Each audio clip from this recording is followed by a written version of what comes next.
Събота късен следобед, ви отново сте с предаването "Вяра и общество". Здравейте, уважаеми зрители! Безпрецедентен исторически документ. Така със сигурност може да се определи писмото, което на 9 ноември миналата седмица Светия синод на Македонската архиепископия адресира до Българската православна църква. В това писмо се заявява готовността на Македонската архиепископия да признае Българската патриаршия за своя майка църква, ако Българската патриаршия признае македонската църковна независимост. Пълният текст на писмото, както и коментари по него, очаквайте след малко. Сега вижте и другите теми в предаването. Защо според пловдивският митрополит Николай Червената армия е дошла в България като миротворец през 1944 година, а войните й са били синове Божии? Християнското семейство като малка църква или за любовта, която я изгражда? В аванс посланията на празника Въведение Богородично, честван също като ден на християнското семейство и младеж. И така, преди да чуем пълния текст на писмото, адресирано от Македонския синод до нашия синод в София, няколко думи за историята на съвременната македонска архиепископия. Тя датира от първите месеци след края на Втората световна война, когато инициативен комитет се събира и решава да създаде независима македонска църква. Разбира се, една част от членовете на този инициативен комитет са екзархийски свещеници, оставени от български архиереи, които са администрирали Македония през Втората световна война. Като, знаете, още от Възраждането Македония е част от българската екзархия и през Втората световна война Българската православна църква възстановява правото си над македонските епархии. Когато се основава тази независима Македонска православна църква, Република Македония е част от Федеративна република Югославия и по канонични причини тази църква трябва да премине в лоното на Сръбската патриаршия.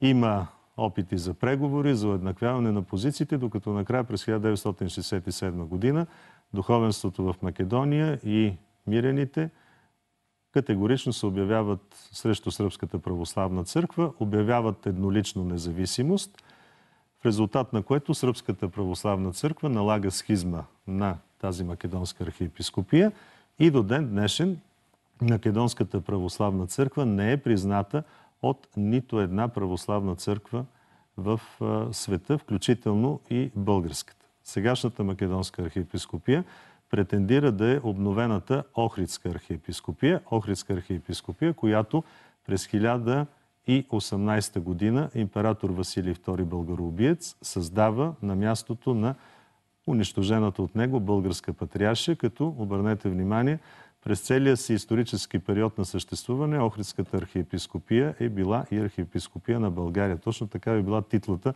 на нейния духовен глава, архиепископ на Охрид и на цяла България.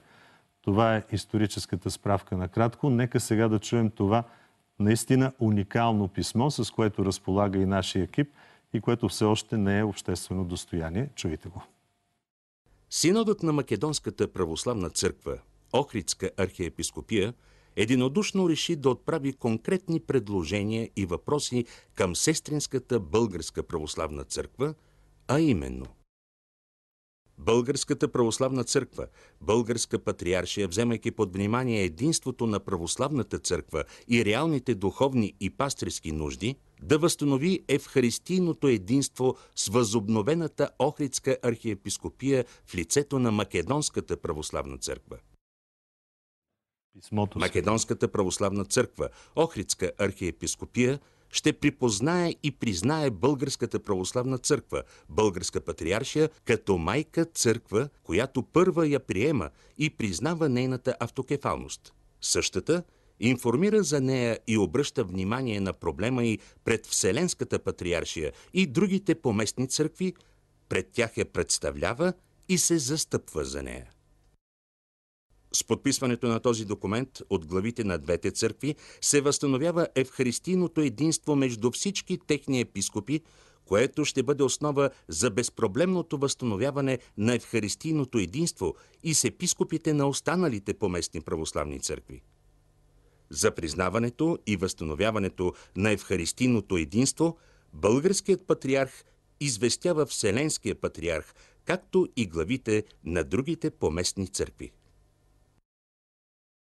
Изразяваме нашата надежда в Господа, че тези наши предложения и въпроси ще бъдат приети от Светия Синод на Българската православна църква за радост на свети Климент Охридски и за доброто на съвкупната църковна пълнота. Това е пълният текст на писмото, което е изпратено от Македонския синод до Българския синод. Вероятно то вече е в синодалната канцелария, така че се очаква реакцията и на Светия синод на Българската православна църква. В аванс за коментар съм поканил доктор Милен Врабевски, председател на фондация Българска памет. След малко към нас ще се присъедини господин Любомир Младенов, който беше директор на дирекция по вероизповеданията по времето, когато започнаха първите наченки за църковни контакти между двете църкви, между клириците на двете църкви. Доктор Врабевски, благодаря за копието на това писмо, което ни предоставихте. Всъщност как попадна то във вас? Ами първо, нека да подчертая, че аз съм тук не като експерт по църковни въпроси, а като човек, който гледа нещата да се случват в името на националната кауза и общото ни европейско бъдеще. И трансграничните проекти, които управлявам практически с едно широко международно признание, включително и от Европейския парламент. Аз съм един вид автор на това писмо, защото освен, че участвах в процеса на изготвянето му, участвах в една много дълга история, която започна още при повече от 3 години, когато за пръв път бях свидетел на срещата между двата синода, когато Македонската православна църква обяви за пръв път, според мен, поне в мое присъствие за пръв път, че има желание да бъде църква майка. Много при сърце взех този въпрос. Аз участвам много активно в живота на младите хора в Македония и практически съм доста добре запознат с техните тежнения, с проблемите, които имат, с проблемите включително и на Македонската православна църква. Реших, че това е една кауза, която си заслужава активното съдействие от наша страна и не мисля, че има българин, който би бил против Българската православна църква да бъде църква майка на Македонската. Даже нещо повече. Преди около 2 месеца започнахме активни действия успоредно с опитите ни да помогнем всячески да се признае българско малцинство в Албания. Това беше един дискурс общ, който се надявахме да доведем до успешен край и наистина успехът в Албания се появи. Но една следваща логична стъпка след подписване на договор за добросъседство между двете държави липсваше тук. Тази стъпка, освен това, не може и да е само една. Едната важна е, примерно, да се направи реформа в образованието на фона на този договор за добросъседство, а другата, изключително важна, да паднат духовните граници, да се появи възможност за истинско сътрудничество, особено в духовната сфера, когато имаме толкова основание да твърдим. Проследихте, предполагам, вчера какво каза и дядо Наум Струмишкия епископ, какво казаха академик Воденичаров, професор Михаил Неделчев по Панорама. Всичко това показва една настройка в обществото, че е редно България да поеме под формата на Българската православна църква и някаква отговорност за духовното израстване на младото поколение и на тази наша територия, както нарече професор Неделчев, наш диоцез. Защо да не направим всичко възможно това да се осъществи? Направих срещи с всички наши митрополити. Една македонска делегация ги обиколи. Изясниха си като цяло. На какво ниво тази делегация беше? Делегацията се състоеше от няколко македонски архиереи. Знаете, че съм много близък с дядо Наум, струмишкия епископ. Много уважавам неговото мнение. Много влиятелна личност в Македония. Дори си направихме църковен брак с жена ми преди 10 години при него, за да признаем по този начин съществуването на тяхната църква. Трябва братството да има сериозни материални измерения. Според каноните, вие сте се венчава в схизматична църква. Точно така, значи това с жена ми ще го обсъдим задължително, но така или иначе вече е факт и ние много се гордеем с този наш так на доказателство на привързаност. Тази среща, за която казвате, кога беше, кого посетиха тези? В нея участваше дядо Партени и други архиереи. Стоя се една серия от срещи. Игумена на Бигорския манастир. Точно така, който също ми е много близък. Един изключителен авторитет в Македония и човек много смел и достоен, който взе една истински достойна за уважение позиция на фона на доста враждебна среда. Все пак да не забравяме това. Бивша Югославска република. Скъсването с тоталитарното минало все още не е факт там. Да, то наистина беше безпрецедентно писмото, което отправи Бигорския манастир във връзка с широко достояние договора между двете държави. какво казаха нашите митрополити, с които се срещнаха македонските им събрати? Нашите митрополити ги посрещнаха в интерес на истината много добре. Разговорите протекаха в една перфектна дружеска атмосфера. Аз не бях свидетел на голям процент от тези срещи. Аз акцентувах върху срещите с патриарха. Но трябва да ви кажа, че в този въпрос въвлякохме много наши съидейници, както от Фондация Българска памет, така и на ниво премиер, външен министър и за който сетите от държавните институции. Говорил съм включително с господин Каракачанов, с Краси Велчев и така нататък. Хора, които имат някаква отговорност и позиция по този въпрос. по човешки права и вероизповедания. Точно така, да. Благодаря. Също така, смея да твърдя, че нашият кръг от приятели и съидейници, които работим за националната кауза и за общото ни европейско бъдеще, и особено това на младите хора тук в региона, сме, освен моята скромна личност, доктор Андрей Ковачев, Ради Точев, Моника Панайотова, Благой Климов, колкото искате, има желаящи да помагат. Всички тези хора бяха като един отбор по отношение на това, че нещата между България и Македония трябва да се случват. Да, обаче въпросът между двете църкви е все пак каноничен въпрос, не е политически. Точно така, но когато става въпрос за чисто човешки отношения, защо да не сме на разположение на тази църква и да покажем, че ние имаме възможност да помогнем и най-искрено ще го направим, ако тази помощ бъде поискана. И се видя, че има нужда от нашата помощ. Имаше нужда от ако щете и от най-обикновено финансиране на една немалка обиколка из България, която се състоя от страна на македонските архиереи. Тези срещи показаха едно, че братството го има. Тоест личи се, че от двете страни на границата живее един народ. Това поне личното ми мнение, не ангажирам никого с това, но вярвам, че на широката публика е споделено. И се видя също, че има начин да се случат нещата, защото аз искрено вярвам, че патриарха е духовен отец на този народ. Нещо повече, показал е неведнъж твърда позиция. Напомням за Чешката православна църква и за стабилната позиция на нашата църква, че ако тя не бъде призната, няма да отидат на събора в Кипър, примерно. А защо това да не беше македонската църква? И тази твърда позиция да не се беше чула в тази посока.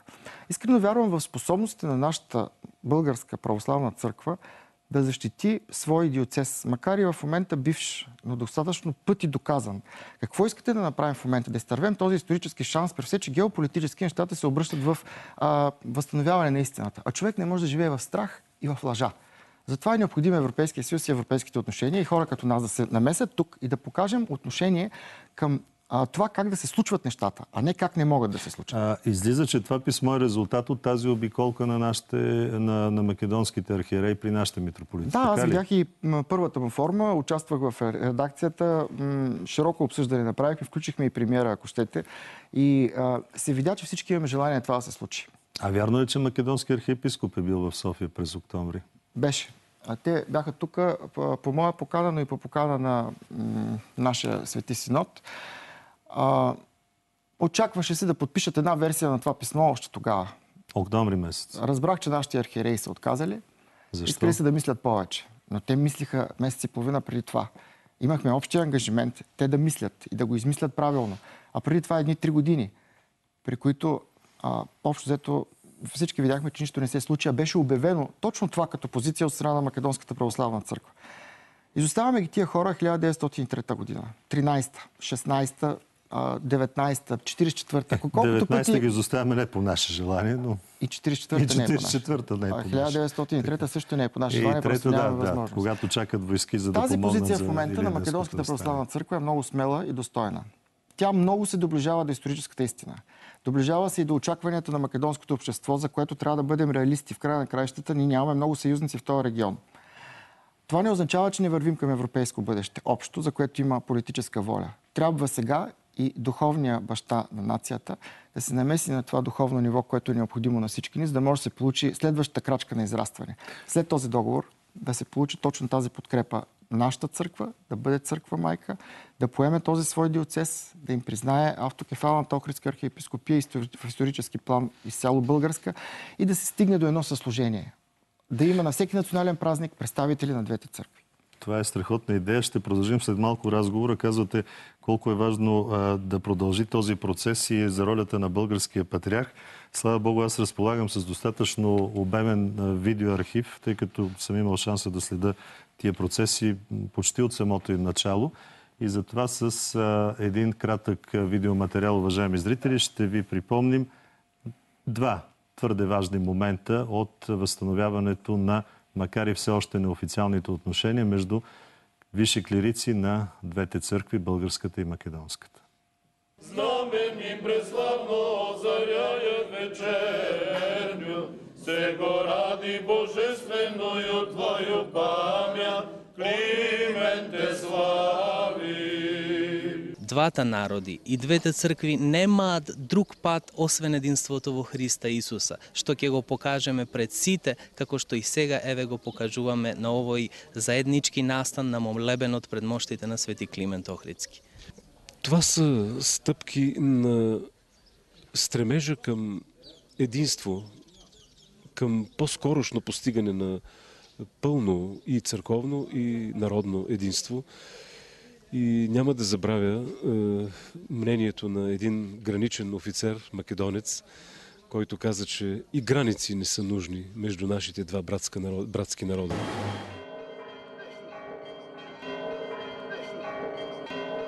Ние всякога ще контактуваме с внимание, с любезност, с братска обич и с надежда, че със всеки изминат ден ще се подобряват нашите отношения, което ще бъде полезно и за Светото православие, и за самата Македония.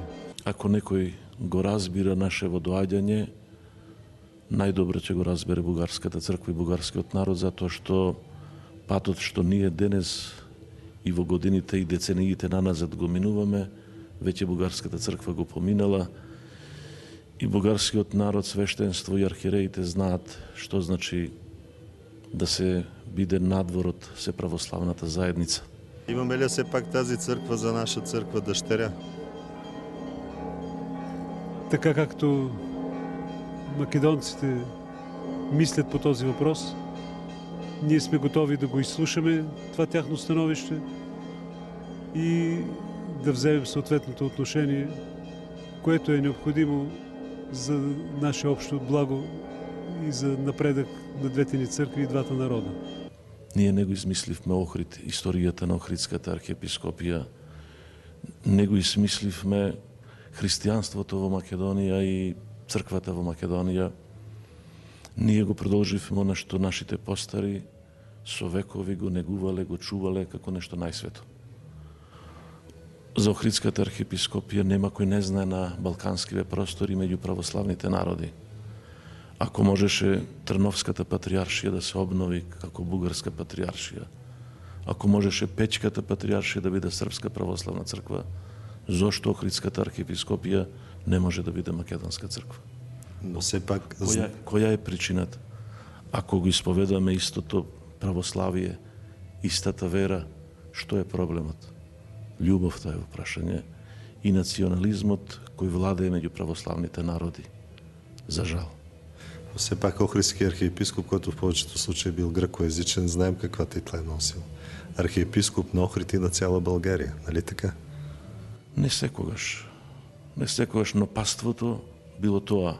Може да се менуваат владари, владици, архиереи, поглавари, но паството не го донесле ни од југ, ни од север, ни од никаде. Така што она паство што било и во времето на оние кои говореле грчки, или не знам кој друг јазик, е тоа исто паство и денес. С каква надежда идвате тук при Българската църква? Знаем, че ноември месец сте имало среща между вас и българския патриарх и сте казали, че идвате не при сестринска, а при майчина църква. Това е официална позиция на Македонската църква или... Тоа не се сеќавам дека сум го рекол и не верувам дека сум го рекол, но знам дека сум дошол, доаѓам и ќе доаѓам како кај соседна православна црква која може да ја помогне и треба да ја помогне на Македонската православна црква, затоа што и Господ Христос вели, по тоа ќе ве познат дека сте мои ако имате љубов меѓу себе. Това е част от архивния материал, който опазваме в предаването. Имаше среща между българския патриарх и македонски архиепископ и през 1915 година на 11 май по случай празника на светите брата Кирил и Методий, църковния празник. За съжаление, миналата година и тази година такива срещи, уви, нямаше. Казвам добре дошъл и на господин Любомир Младенов, директор на дирекцията по вероизповеданията във времето, когато са снимани част от тези кадри. Вълнувахте се, предполагам, като виждахте молебена в Охрид. За мен беше... Вие тогава присъствахте заедно с нашите двама архиереи, тогавашни русенски митрополит, сегашен български патриарх Неофит и покойния вече врачански митрополит Калиник. Очаквахте ли такова развитие от тогава до сега? С такова писмо безпрецедентно днес вече? Аз да ви кажа, когато слушах писмото, аз го схванах като един много плодоносен резултат на нашите усилия от тогава още. Значи това е един процес, който вървеше около вече 20 години. И началото му беше в 1999 година. Началото беше твърде плахо с посещения, както казах, администрацията на дирекцията по вероизповеданията. Беше придружено от русенския митрополит Неофит, сегашния светейши патриарх Неофит и врачанския митрополит Калиник. Бяхме на гости. Няма нищо. Господин Врабевски, виждаме едно, как да ви кажа, очевидно развитие в позицията на македонския архиепископ. В 14-та година той доста предпазливо казва, че българската църква е църква майка, докато сега вече виждаме категорично заявяване. Да потвърдя, че още ни е рано за едно такова малко по-провокативно отношение. Трябва да подхождаме с повече разбиране към тези хора, защото те живеят в една изключително враждебна към истината среда. И много от тях израстват с това изкривено съзнание на правота на делото, в което имат комфортен интервал. Но излизайки от него, те жертват и кариерата си, някои от тях пенсиите си, нищо чудно и живота си, макар и да не е толкова лошо положението в наше време. И изпитвам лека форма на тъга, като чуя, че първото съслужение, споменахте, че е във Враца от 99-та година, доколкото си спомням. Показахте кадри от 15-ти на години и чак сега задвижваме нещо, което всъщност още не се е случило. Никой няма да ни чака, разберете. Това е исторически момент с много ключови възможности за общото ни европейско бъдеще, включително и едно председателство, което ще задвижи много въпроси. Заради което ще трябва да преживеем, вероятно, някои предизвикателства, но си заслужава битката, защото тук става въпрос за нация в демографска криза. Всеки генофонден резерв, всяко духовно израстване е добре дошло, а тук става въпрос за съслужение между хора, които са с общо историческо минало, които са практически един народ. Така, вие двамата наблюдавате процесите. Смятате ли, че Българската православна църква ще има коража, тъй като това означава тя да се изправи срещу цялото православие? От една страна Сръбската църква, която претендира да е църква майка на Македонската архиепископия, при това тя създаде, знаете, разкол от 2002 година. Има паралелна структура, макар и непризната в Македония, но все пак Охридския архиепископ е част и от Сръбската църква. Има такъв. Участва на Всеправославния събор. Вселенската патриаршия не я признава. Руската патриаршия не признава Македонската архиепископия. Нашия синод, виждате ли да има коража да застане в името на и църковната истина, и националната кауза и да признае Македонската църква? Нашия синод мисля, че е показвал твърди позиции по немалко въпроси. Мисля, че ще се умее и сега. Оптимист съм, защото вярвам в факта, че те са прозрали историческата си роля и че знаят, че благодарение на българската екзархия всъщност преодоляхме 5-вековното отоманско иго. И че тази вяра, традиция и изобщо като цяло българщината ни е запазена благодарение на православната ни църква. В момента е, да речем, подобен в някои отношения. Правя директен паралел с това, че може би втори такъв шанс няма да имаме. Искам да подчертая, че не малко е направено до момента, трябва просто още една крачка. Затова отново апелирам към нашият патриарх, Негово светейшество Неофит Български. Нека наистина да вземе мястото си на духовен баща на този народ и да помисли, че от другата страна на границата е същия народ. Той заслужава и вниманието, и упованието в държавата, която всъщност е и тяхна прародина. А заедно с това искам да подчертая, че съществува риск за кариерата на тези хора, които бяха достатъчно смели и достойни, да погледнат истината в очите и да стигнат до този правилен извод, да ни поканат за църква майка. Не искам да ги оставяме на произвола. В момента заради политиката на Заев те ще бъдат в някакъв комфорт. Но ако това се промени, тези хора заради тази ясно изразена позиция ще страдат в последствие заради политическата конюнктура там. Аз бих казал, че освен всичко това, което говори господин Врабевски, моментът е толкова благоприятен, какъвто не е бил никога през тези 20 години, когато течеше този процес. Даже и 99-та година беше доста по-сложно. Не може да се сравни даже с 99-та година. Днес това писмо, това предложение на Македонската православна църква идва като най-добрия придатък духовен към пакта за приятелство и добросъседски отношения между България и Македония.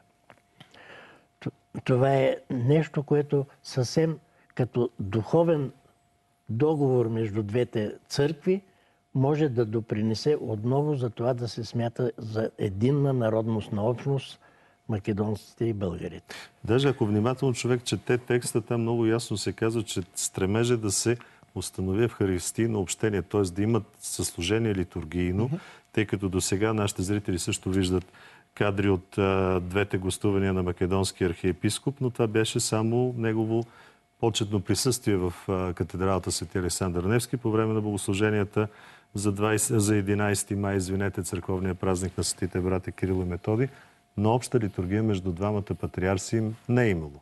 Освен едно общо служение във Враца през 99-та между митрополит Калиник и митрополит Неофит. Преди 2 години имаше на 11 май, опосредствено от академик Воденичаров, срещнаха се и двете академии на науките. Точно за това говорим. Кадрите се виждат, но той е само молебен. Мисълта ми е, в писмото много точно се вижда, че тези хора искат през евхаристийното съслужение признаване на нашата църква и нашата църква да интернационализира този въпрос, което също според мен е изключително важен исторически шанс, защото тя по този начин и пред православния свят ще покаже, че тя е майката църква. Да, и това е достойна историческа отговорност. Освен това, защо бързаме да критикуваме държавите, които имат някакво отношение към този въпрос? Никой не е говорил с руснаците, според мен. Нито с сърбите по този въпрос от наша страна. Аз поне не съм чул. Директно преговори. Последните 3 години това трябваше да се случи. Че църковната дипломация е още по-завуалирана, отколкото не знам. Политическата. Искам просто нещата да се случват и за мен е важно, като бизнесмен и предприемач, и тук да подходим национално отговорно. А църквата затова е Българска православна църква, а не просто православна църква. Тя трябва да е неразделна част от националния интерес и отговорност и достойно да се отстояват позиции, които ще доведат до добруване на този народ. И ако в тогавашните години, за които говорим като начало на този процес, нашата църква беше зафиксирана преди всичко с проблемите на разкола или на разединението така, в църковното ръководство. Сега това нещо не съществува. И ако мотивите тогава бяха, че трябва да се търси подкрепата на, да кажем, на Сръбската православна църква по отношение на разделението, днес тези въпроси са уредени. Днес е много по-лесно това да стане. И просто в никакъв случай не е простено, ако се пропусне този исторически шанс. Нека да чуем и зрителите какво искат да ни кажат. Здравейте, в ефир сте. Здравейте. Здравейте. Възхитен съм от вашите гости. Нещо много интересно. Един победал човек, един млад човек, чернокост, а толкова мъдро говорят, такъв синхрон има.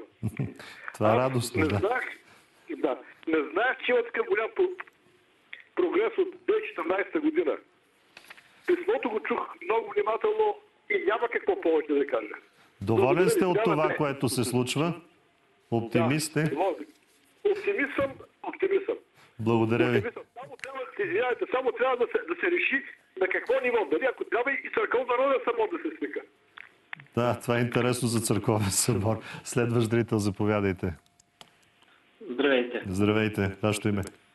Михайлов се казвам. Здравейте. Моята позиция и позицията на много уверени в нашата православна църква е, че това писмо, което е получено от македонците, не трябва да бъде приемано от Българската православна църква, защото един народ не се нуждае от две църкви. Исторически, канонично и в бъдеще Македония е и ще остане част от България. Всичко останало говорене за добросъседски договори, които са подписани от политически и слугинажи на господарите на световно ниво, целят да повторят комедията на Коминтерна, който създаде тъй наречената македонска държава. Македонската църква, тъй наречена, може единствено и само да търси признание чрез Ленин, Сталин и Димитров. Твърде интересно как да го търси, като те са на оня свят. Благодаря ви, интересна позиция. Да чуем и следващ зрител. Здравейте, господин Богоев. Здравейте. Искам да ви поздравя за прекрасното предаване и да ви кажа, че това, което се случва сега е един много голям акт в духовен аспект. Ролята на Балканите на България ще бъде видяна в огромен важен фактор като духовно съществуване на българската църква и на македонската църква. Това е пътят за присъединяването като духовно, така и съвкупно от пробългарския народ в Македония към България. Официално се вижда мнението, че в Македония се признава ролята на българската църква и в освобождението на земите ни от османско иго и след това последвалите Първа и Втора световна война. Това е бил националният интерес, както и на църквата, така и на държавата. Ето сега е момента. Много ви благодаря за тези думи. Дано и Светия Синод да ги чуе. Само ще си позволя да цитирам още няколко зрителски мнения, изказани на нашата Фейсбук страница. Милан Котев пише: какво означава да признае, какво означава независимост. Никъде в Новозаветната църква няма такива неща. Да, обаче, господине, в каноните ги има. Светла Запрянова казва: разбира се, че българската патриаршия трябва първа да признае независимостта на Македонската църква, щом Македонската църква иска тази независимост. И разбира се, една голяма част от зрителските мнения са във връзка с това, че какво признаване, като става въпрос за две църкви на един и същи народ. Разбира се, с тази оговорка виждаме, че в Македония не всички да припознават българската патриаршия като своя църква. Още повече, че нещата, освен в чисто национален и политически план, имат и своите чисто църковни измерения. Има, разбира се, един друг често задаван въпрос. Ние хубаво ще ги признаем, но дали те ще продължават да признават българския си произход, защото виждаме как много често и македонската държава, и македонската църква се е заигравала с това при кризисни моменти да търси своето българско минало, пък после веднага да се отрича и да казва, че това не е истина. Видяхте го и в интервюто ми от 2014 с архиепископа. Ще мисля да кажа, че има и още един положителен елемент по въпроса, за който говорим. Това е участието на сегашния български патриарх Неофит, който би следвало да види някаква последователност в своите убеждения по този въпрос. Той е един от първите български митрополити, които влезе в духовно общение с македонските митрополити и мисля, че би трябвало да се радва, че такъв завършък има цялото това дело, което беше започнато като акция преди толкова години. Даже 99-та година той и дядо Калиник бяха първите български митрополити, стъпили в Охрид от 44-та година насам. Това беше наистина и тогава безпрецедентно, както и първата им среща 2014-та. Знаете, ако ми бъде позволено да кажа, че никога не съм изпитвал по-голямо професионално удовлетворение от това, което работя, отколкото при тогавашното ми посещение в Македония и след това, като ние бехме домакини на двамата митрополити. Петър Йован Вранишковски, който обаче отиде в Сръбската църква. Петър и Тимотей. Петър и Тимотей. Кичевско-Дебърски митрополит беше. Това е битолския Петър. Защото почувствахме и македонската, и българската общественост, че стои зад тази идея. Тези хора, които бяха и в църквата Свети Климент Охридски в Охрид, и в църквата в Враца, бяха действително воодушевени и озарени от тази идея, че българи и македонци се сближават духовно, сближават се църковно. За финал, като начало, съвсем накратко, позицията на нашата църква след този, пак ще го нарека наистина, уникален исторически документ. Уникален не само, защото се признава българската църква за църква майка, т.е. подава се ръка. Доколкото съм запознат с документите в църковните отношения между македонската църква и сръбската патриаршия, там никъде не се говори, че сръбската църква е тяхна църква майка. Визира се автокефалията на македонската църква, автономията й, но така, поне това си спомням. Така че това е и от тази гледна точка уникален документ, че Македонската архиепископия за първи път споменава църква майка. Да, точно така. Уникален е документа. На този фон македонците празнуват годишнина от независимостта си тази година.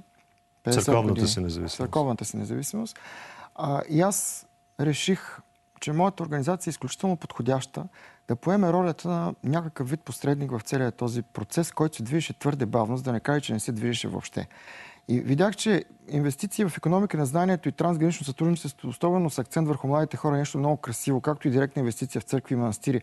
Но есенциално, без кардинални ключови решения във важни исторически моменти, ние ще харчим просто пари за благотворителност и това ще изглежда малко несериозно. Затова се намесих така и смятам, че ще има успех. Позицията на синода каква трябва да бъде според вас? Твърдо църква майка и да възприеме наистина този диоцез като свой. И всеки един национален празник да включва български и македонски свещеник. Църква майка е с постепенни дипломатични стъпки, които трябва да завършат с това да бъде призната Македонската православна църква от църквата майка, Българската православна църква. Аз не си правя илюзии, че това ще стане изведнъж, така и Македонската православна църква в годините постепенно е настъпвала. Тя е била автономна, след това Македонска православна църква, докато 1967 година вече се обявява за автокефална Македонска православна църква. Вероятно този въпрос действително е сложен. Тук са преплетени интересите на почти всички балкански православни църкви. И знам, че не може да бъде решен така изведнъж и рязко, както би ни се искало. Но трябва да направи за първи път, трябва да направи положителните стъпки и да приеме това писмо поне за обсъждане, а не да се остави на Богословската комисия, която още от години не може да има твърди обаче, единно че се е обсъждало многократно това писмо вече. Поне един път в мое присъствие, не лично, но опосредствено от мен, аз мисля, че няма какво да разсъждаваме повече. Или директни дипломатически стъпки, за да се осъществи това и в международен план, което, макар и свързано с предизвикателства, би трябвало да е гордост и чест за всеки, който отстоява достойна национална позиция, национално отговорна такава, или просто отново да оставим тия хора на произвола. И България, според мен, окончателно загуби шанса да получи такова признание за църква майка. Това е и шанс да повиши своя авторитет и в страната, и безспорно. И навън. Благодаря ви много за този първи разговор и за това, че можахме да коментираме най-напред във Вяра и общество този уникален исторически документ. Винаги сте добре дошли при развитие по темата. Се надявам да има развитие. Ние, разбира се, уважаеми зрители, в следващите предавания ще продължим с коментари върху това безпрецедентно историческо писмо. Изключително важна е ролята на българските архиереи в обществото с онова, което вършат и с онова, което казват. Преди седмица пловдивският митрополит Николай присъства на тържествата по повод 60 годишнината от откриването на паметника Альоша в Пловдив, паметника на съветския войн Альоша. Това обаче, което каза по повод честванията на паметника Альоша, предизвика доста коментари и доста безпокойство сред хората. Нека да чуем най-напред какво каза пловдивския митрополит, а след това и коментар върху неговото слово.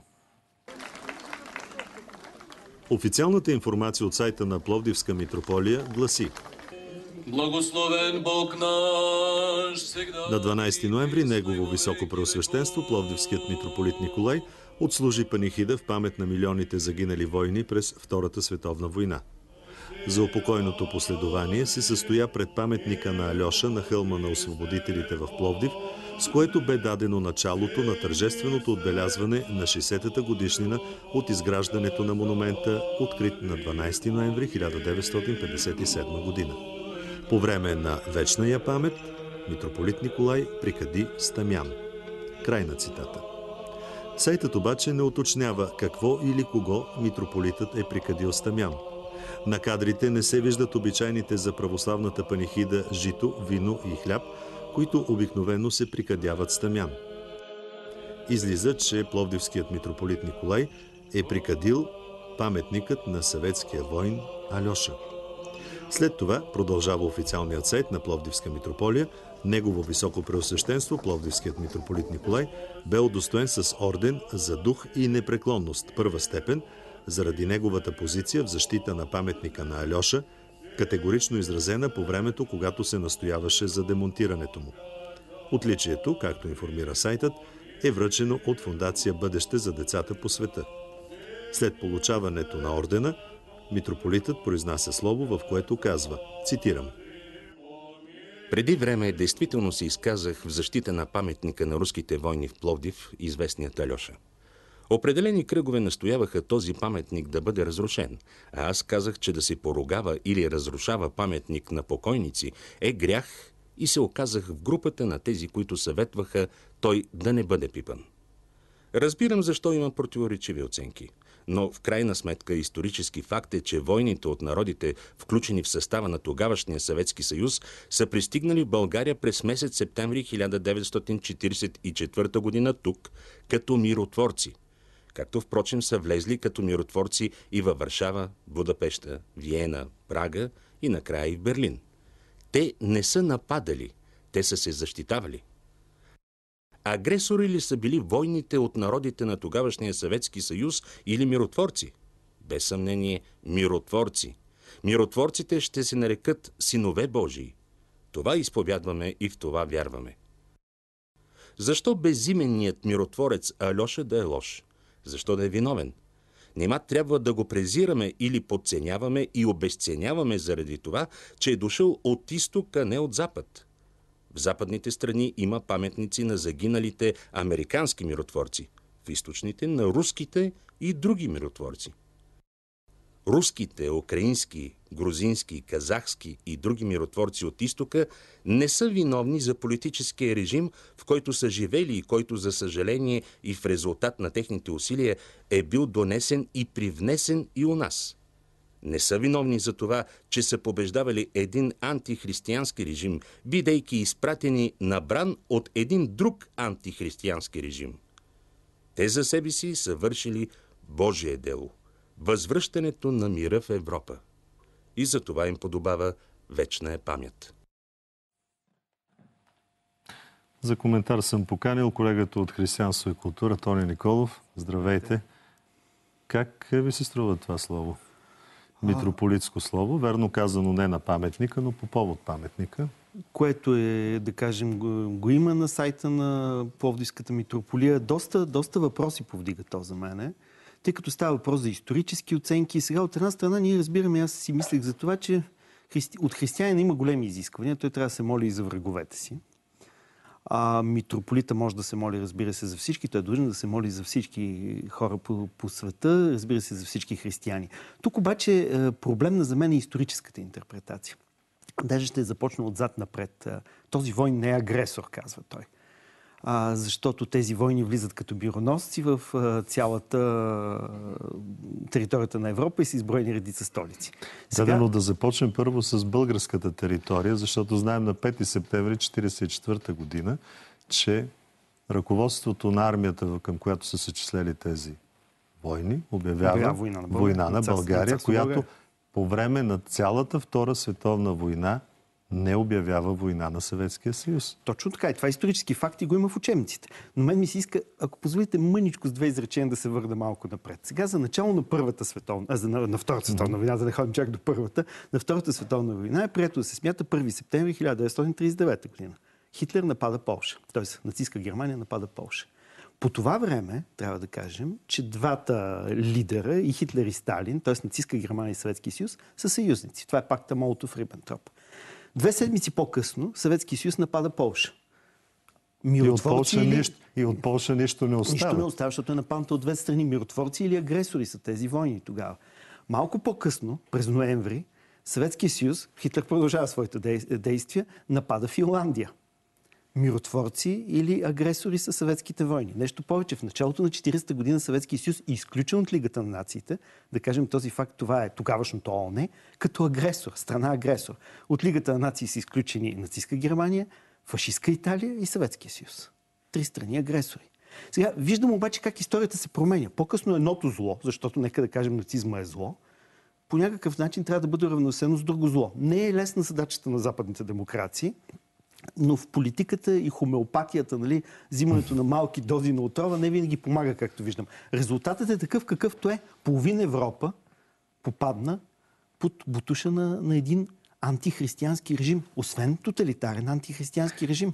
Въпрос е един митрополит, след като се вижда, че очевидно не познава историята.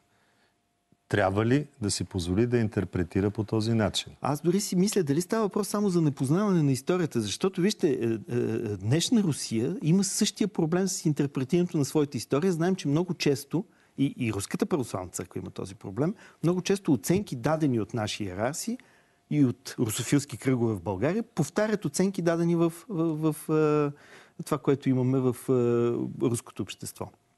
В руското общество има много голям проблем как изглеждат тези войни.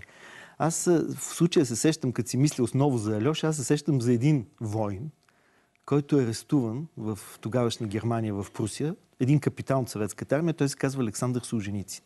Този човек пише една поема "Пират на победителите", отвратен от изнасилванията, мародерството и убийствата и това, което се случва в Германия. Той просто е до такава степен погносен, че защо забравяме, че това се е случвало и в България в много по-малка форма? Защото тази костница на съветските войни в квартал Лозенец, която имаше по време на социализма, не знам дали още се пази, усилено се говореше, че това са съветски войници, разстреляни точно за мародерство от самите командири на съветската армия. Нашите баби и дядовци си спомнят как жените, не знаете, ходили са на баня веднъж в седмицата. Когато жените са били на баня, мъжете са пазили отвън, защото руските войници само това се и чакали. Към това исках да се върна. Оценката на една армия, за да назовем едни войни миротворци, предполага тя да воюва по определени правила.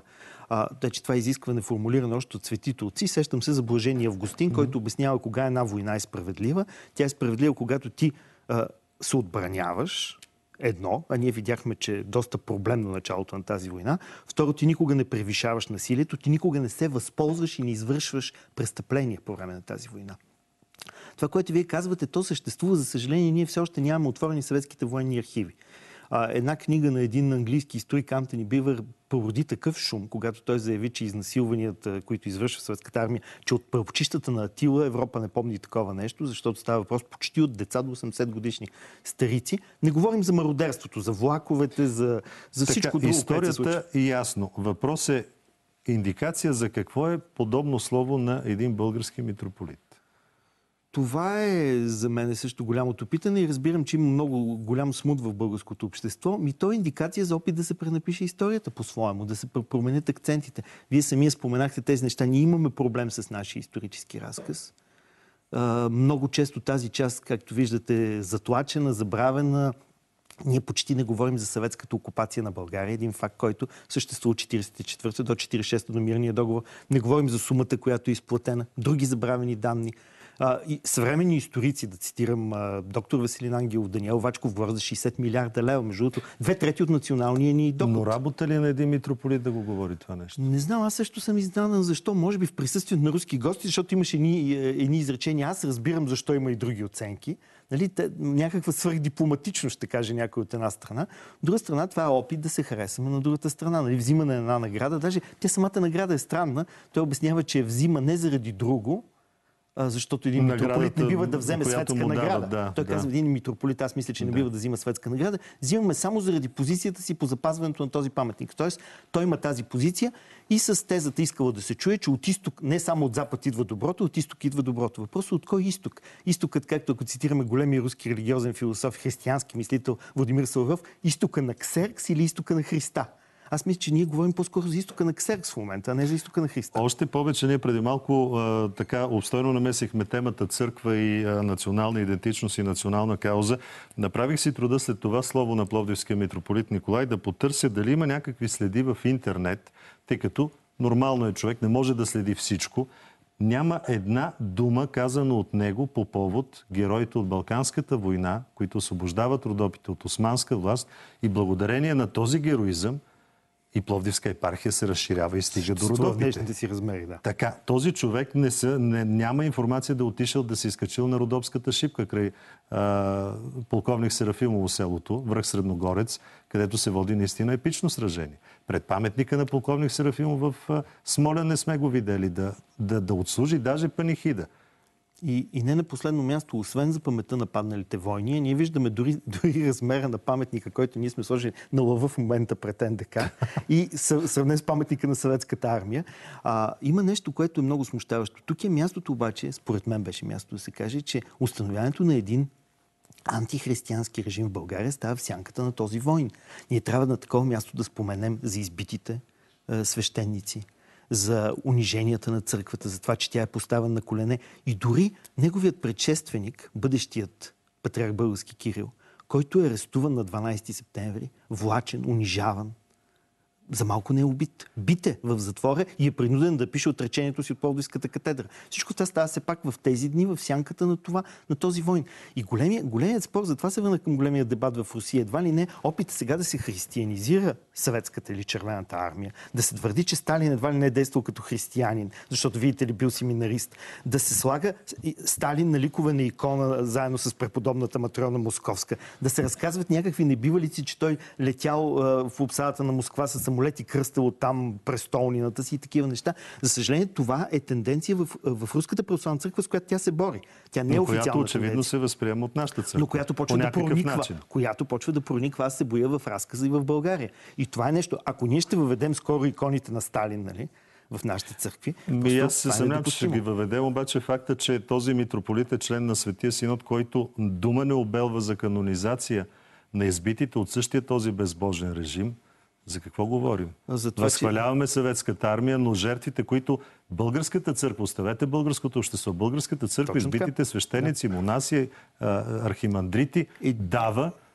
Единствената процедура, доколкото знам, е тази, която започна с неврокопският митрополит Борис, който уби 1948 година. Негов убиец после е пуснат. Очевидно, всичко това се прави със съдействие на властите. Но за други жертви няма да чуем и за други мъченици. А това би трябвало, доколкото знам, е създадена такава комисия, тя просто не действа. И отговорността на всеки един митрополит е да мисли за това. Аз отново се връщам към това, просто за да го формулираме по-ясно. Когато говорим за миротворци, говорим за един антихристиянски режим и друг антихристиянски режим, ние ясно просто трябва да покажем къде е злото. Има две злини просто. Малко е сложен. Не е толкова черно-бял исторически разказ. Има едно зло, което е нацистска Германия, има друго зло, което е Съветския съюз.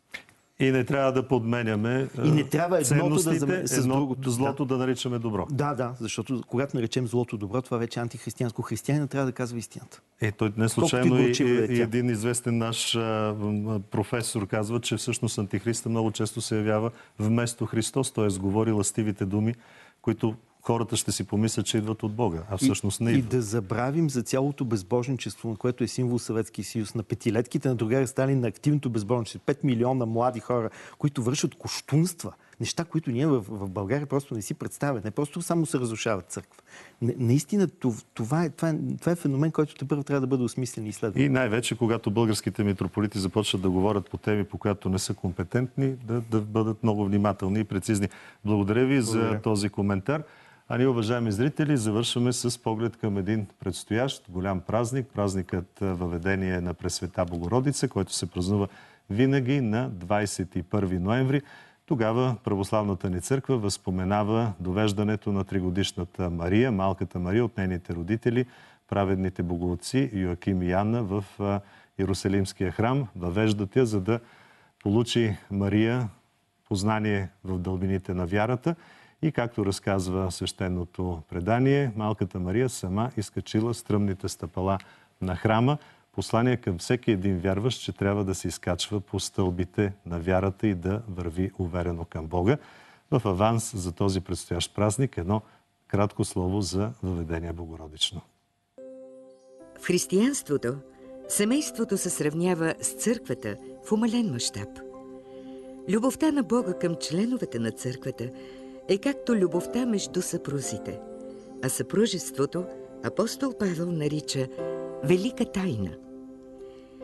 Има много възгледи за семейния живот, но християнското семейство има за свой образец Божия план за човека. Едно семейство е дотолкова християнско, доколкото се приближава или вписва в този план. А той казва, че двамата съпрузи ще бъдат една плът, сиреч ще живеят като един организъм. Ще остави човек баща си и майка си и ще се привърже към жена си и ще бъдат двамата една плът. В християнството бракът не е сделка, а е избор на сърцето. Любовта е, която съединява двамата в едно тяло. Когато човек обича, той иска да обича вечно. Като следствие на това, християнството разбира брака като общност за цял живот, т.е. семейство. Всеки е посветен на другия, а двамата на децата. Затова наричаме празника Ден на християнското семейство и младеж, Защото в лицето на свети Йоаким и Анна и на тяхната дъщеря виждаме идеалът за семейство, притежаващ всички нравствени ценности и пълна отдаденост на Божията воля. Християнското семейство е това – общност от двамата съпрузи, които са едно, заедно с децата, и всички те са едно с Христос. Но и всички ние ставаме едно християнско семейство, когато се приобщаваме със светите тайни. Да бъдем едно семейство, да бързаме към Бога с дразновение, както Пресветата Владичица изкачи всички стъпала на храма, влезе в Светая Светих и не пожела да излезе оттам през целия си живот. С предстоящия празник Въведение Богородично, над 5000 български деца от различни епархии на Българската православна църква, които учат предмета религия, ще получат ето тази триизмерна картичка, която изобразява Въведението Богородично. За сюжет на тази картичка е избран стенопис от Рилския манастир. Картичката е изработена от образователната работилница на сайта Двери.бг и е финансирана от Средно- и Западноевропейската епархия.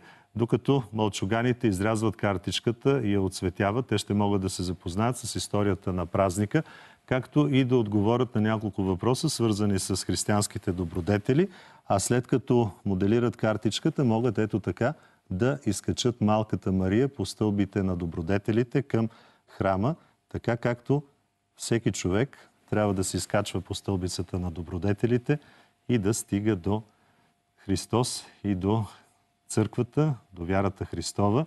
Затова и голямото послание на този празник Въведение Богородично. От името на нашия екип ви го честите в аванс.